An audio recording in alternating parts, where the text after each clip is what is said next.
This is Edo Executive Platform, a program that is designed to bring to bear the policies and programs of Edo State government under the leadership of Mr. Godwin Obaseki. It will also provide accurate information about the developmental strides of the government in all the sectors of the state.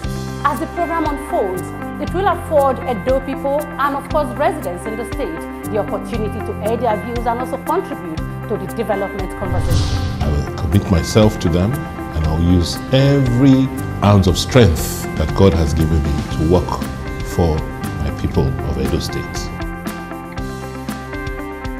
My name is Habiba Oyege Oyarekwa.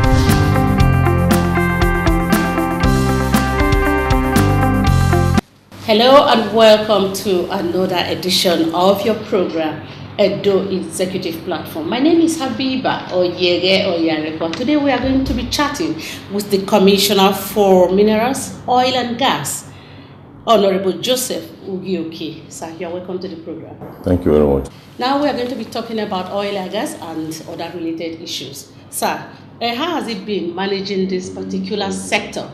Well, first of all, I want to thank you for this opportunity giving me to be here this morning.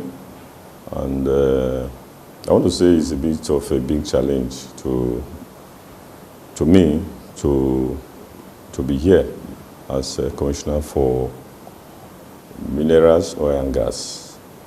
It's been challenging, like I said, and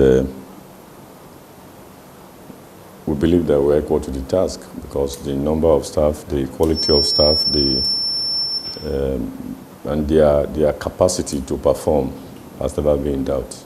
So I have a very good team out there, and I'm proud of them. We should be able to do beyond what we are expected to do. All right. Now, how much oil and gas assets do we have in Edo State, and where are they located? Yeah, Edo State is blessed with oil and gas, specifically in the southern part of the state, in three main local governments of Orewa, Ibobauha, and of their northeast. These are the oil-based local governments, and these are where the assets are located. The totality of the assets, is a federal government thing, and they keep the assets, but suffice to say that Edo State has its assets in those three local governments, majorly. They're saying that the federal government keeps the totality of the assets. Are you saying that the state government does not have access to these assets? Yeah, first of all, the certificates, the licenses to operate, to mine, mining licensing, exploration licenses, they are given by the local, by federal governments, and so they come here to explore. When they come around, they first go to the ministries. So our relationship with the state relationship with the federal government, this state, is to ensure a seamless operation, in the oil sector. And that is what we are doing to ensure that there's good relationship between the state and the federal government and local government to ensure that the communities are in peace with the operating companies. And the essence of that is to promote investment, and also to ensure that more investors are coming to Edo State. Through that, once there is peace, there must be progress and prosperity. And our cardinal objective in this government is to ensure that Edo State is made the center of investors. For investors to come in, for investments to be here, you have to have peace. And the government is doing everything possible to ensure that there is peace everywhere, in every community. And during this period of Christmas, he has done much to ensure that the security architecture of the state is enhanced. And as you can see, anybody can now sleep with his or her two eyes closed in Edo State. And we want to say that at this juncture that Edo State is the most peaceful state in Nigeria as at present. And so it's a great encouragement to investors who are, first of all, want to be sure of their safety and the safety of their capital. So Edo State is the best place to come, and so welcome them. Now, talking about having this seamless relationship with the federal government, has there been any friction so far between the state and the federal? No, I'm not aware of any. So the synergy has been very good. Yeah, the synergy has been very, very, very good. Okay. You're also in charge of solid minerals. Where do we have these solid minerals, and what are the solid minerals that we have in Edo State that will attract investors? Edo State is a very blessed state. Edo State is blessed with all kinds of minerals, solid, liquid. There's no mineral in Nigeria that is not present in Edo State. First of all, let me state here that the northern part of the state, that is the Edo North Senatorial District, where I come from, is the seat of the solid minerals. And mainly you have them in Akoko Edo, Isako West, Owa East. Those are the major areas. The entire Edo North is blessed with minerals, but right now the major ones that are being exploited are bitumen, gold, precious stones. You have them all over in Edo State, and sand deposits. So that's why even part of the sand deposits are in the south as well. That's why you now have a manufacturing of even flush doors. Glasses. Because the companies they are already here. By next year, you are going to see all these things coming up. Already, ties have been manufactured in Edo State, and the ties come from first, but sharp sand. Those ordinary sand you see here, good quality sand across Edo State, Edo South and Edo North. They are everywhere, and so the raw material for manufacturing of ties is everywhere in Edo State. So right now, though, one company is Dice Time Ceramics is the one that is manufacturing it now, but there is still much, to exploit in Edo State in terms of sharp sand. Uses sharp sand to do a lot of things like limestone, like tiles, like fine stones. You can use that to beautify even the environment that you stay in your room, outside, and even you can also use it to do a road walk. In some states here in Nigeria, instead of using stones, that is gravel, they can turn this sand into something that is solid, mix it with limestone, and it will be a form of concrete. Okay. Talking about revenue generation, what is Edo State getting from all this?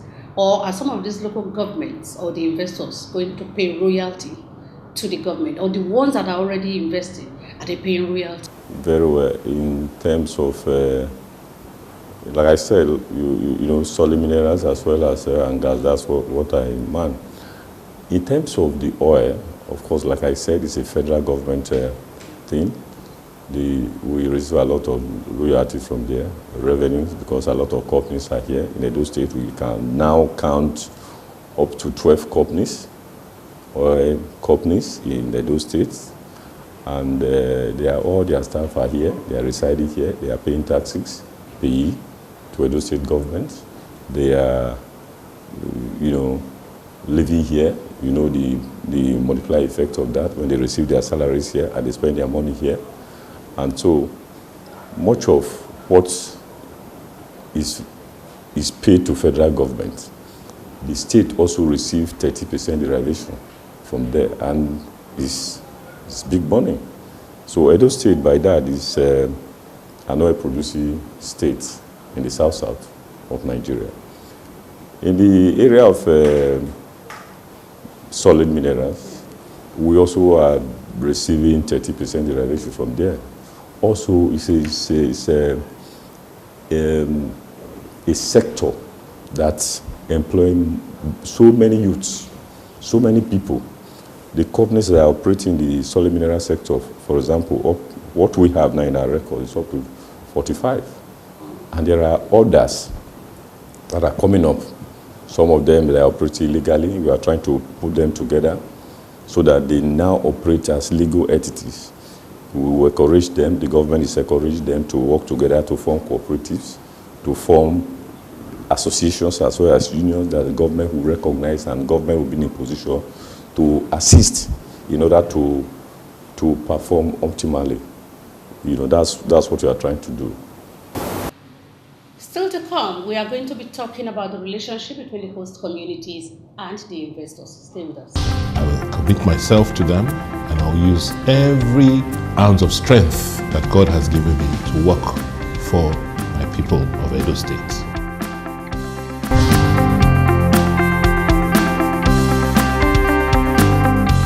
Executive Platform. Yes, now, Honorable Commissioner, what is the relationship between the host community and the investors, these oil and gas companies? What is the relationship?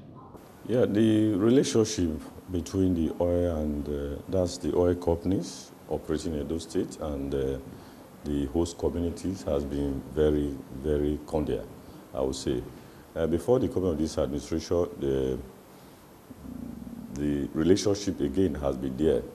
But what we are trying to do right now is to ensure that we open door, for the communities to come into government to discuss freely through the ministry, so that there will be a wider and more acceptable standards for them to express themselves.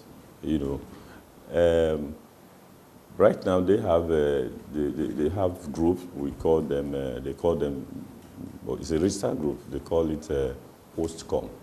That is, it's a registered body, community of host communities that are producing oil and gas. They form themselves into associations like that, and they have good cordial relationship with the ministry. That is through the ministry to the government. The relationship, like I said, has been very cordial, because the essence of governance is to ensure that more people are aware of what the government is doing, more people benefit from what the government is doing.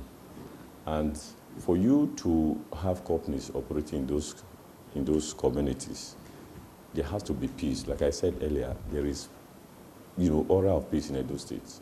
Much of it emanates from Benin City, that's the headquarters, down to all those communities that are producing oil. So, from time to time, we hold meetings with them, we consult with them, we try to know their problems, we try to understand what issues there are in those communities. And these issues have to do with challenges that has to do with infrastructural development, like maybe roads, water, electric, and things like that. Social, yes. They are doing that, though not enough, because we have had several meetings with them. We have told them, we have looked at their CSR, their social, corporate social responsibilities, and in fact, their MOUs. And so, let me go back to the MOU. That's where we are now, really, because we want to adopt a new standard of performance for all companies in Edo State, particularly the oil-based companies and the solid mineral companies. We are coming up with a standard MOU. Memorandum of Understanding. Yes. A standard one. A standard because it's now going to be a reference point for all the communities and for all the investors that are coming to Edo State, particularly in the oil sector, oil and gas sector, and in the solid mineral sector. What used to be there, the communities, they will go into a relationship with, into agreement with those companies without necessarily try to tie them down in terms of what they should do for the communities. And so when they run into problems, they run to the state. It's more or less an individual state. Yes. And so the state is saying, no, it is not when you have a problem that you come to us. We want to be part of it from the very beginning. We want to know who is coming to Edo State, what he's coming with, and how he's going to perform. His relationship with the people, and what he should do for the people and for the government of Edo State. And so that's what we are trying to do. We have drawn up a memorandum of understanding that we believe is going to be standard, is going to be global, and is going to be acceptable by all communities. What we are doing right now, like I said, is to consult all the communities. We have given them a copy of the MOU. We want them to make their inputs. They will come back to the office again. We recognize their input before we then write to government and then do a bill for a law, to regularize and regulate what they have been doing and what they should do henceforth. Because some have a MOU that is already existing, and some don't have at all. So we want to have a standard through that law that will ensure that every company that is coming to Edo State will have to have a standard behavior that will be acceptable by the state. That is what we are trying to do. And you're optimistic that we are very, yes. By the grace of God, we are hopeful that in the first quarter of 2018, that should have come to pass. In the area of employment, how responsive are these companies to Obaseki's job creation initiative?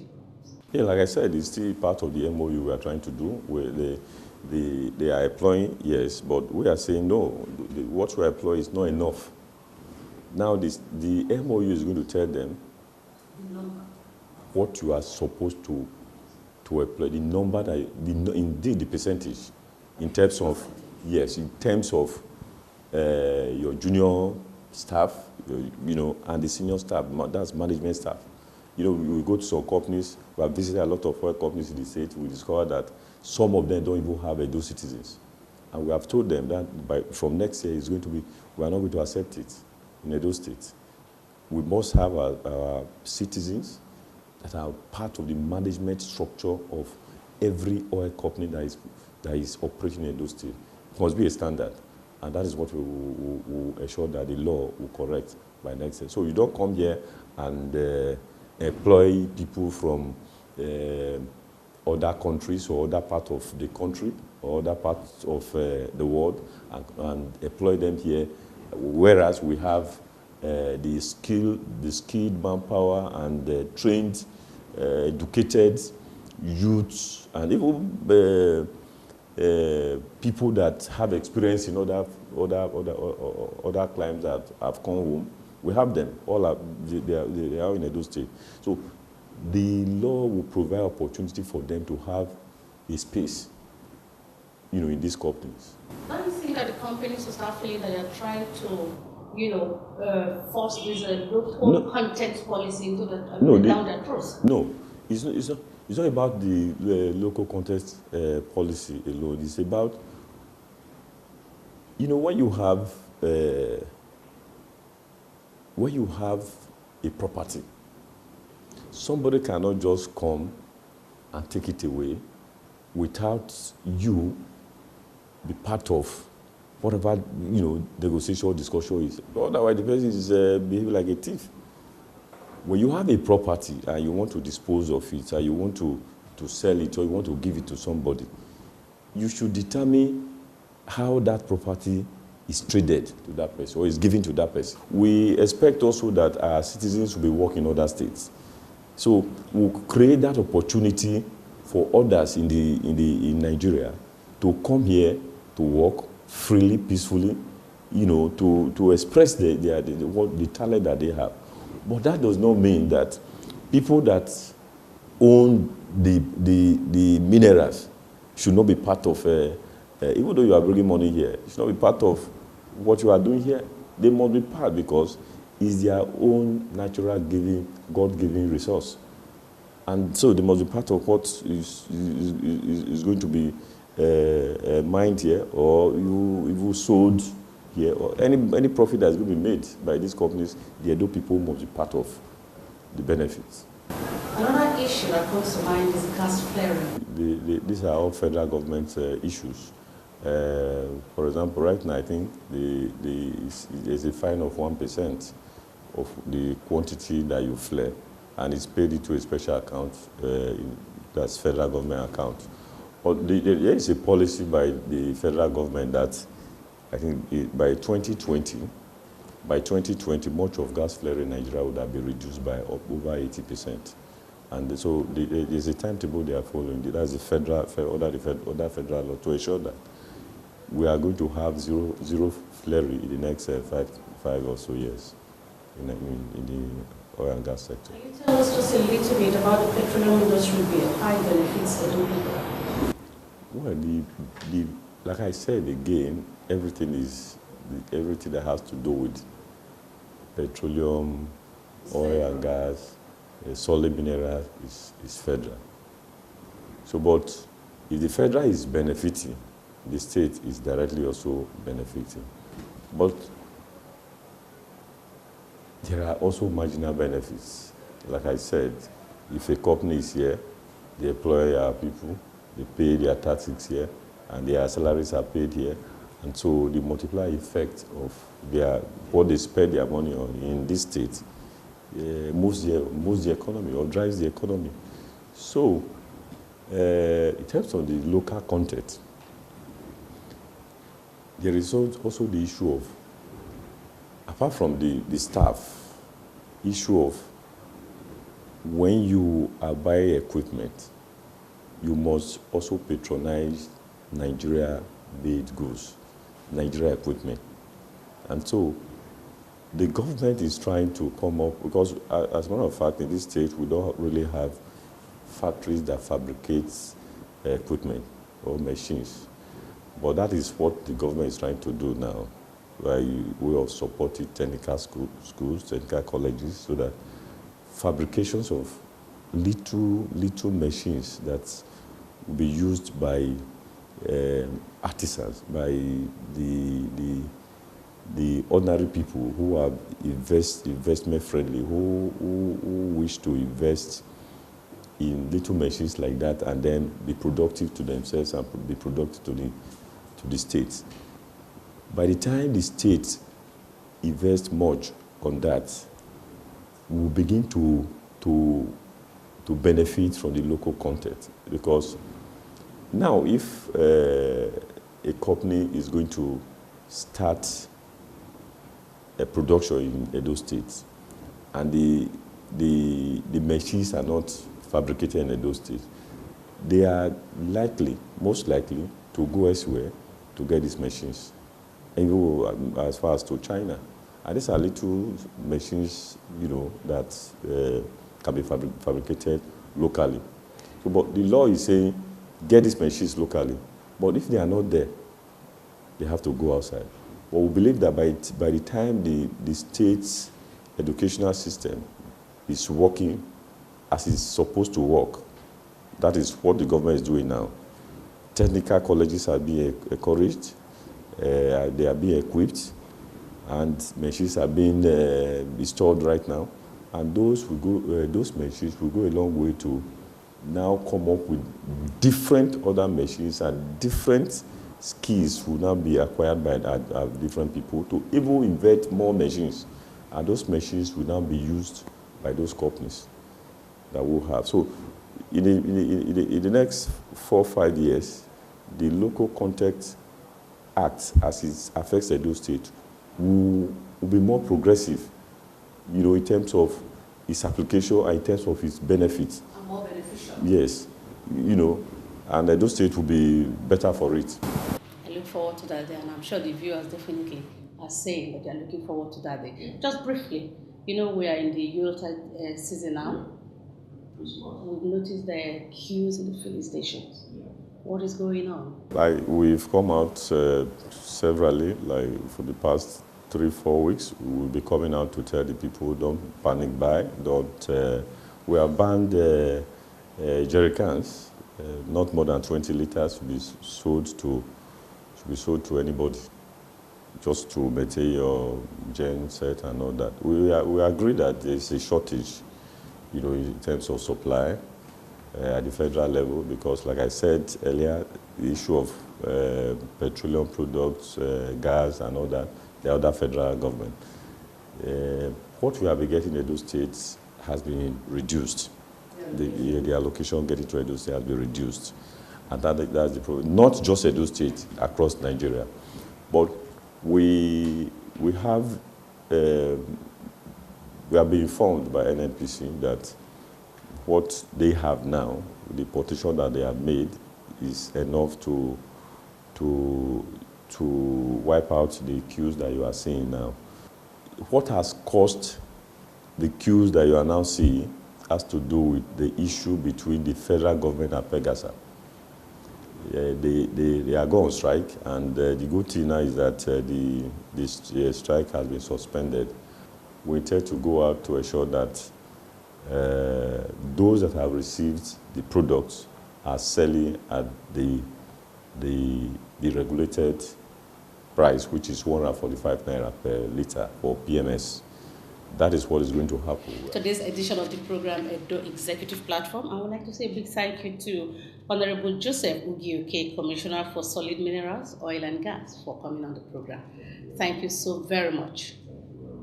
Until next week when I come your way again, my name is Habiba Oyege Oyaregwa, and on behalf of the production crew, we'll say compliments of the season.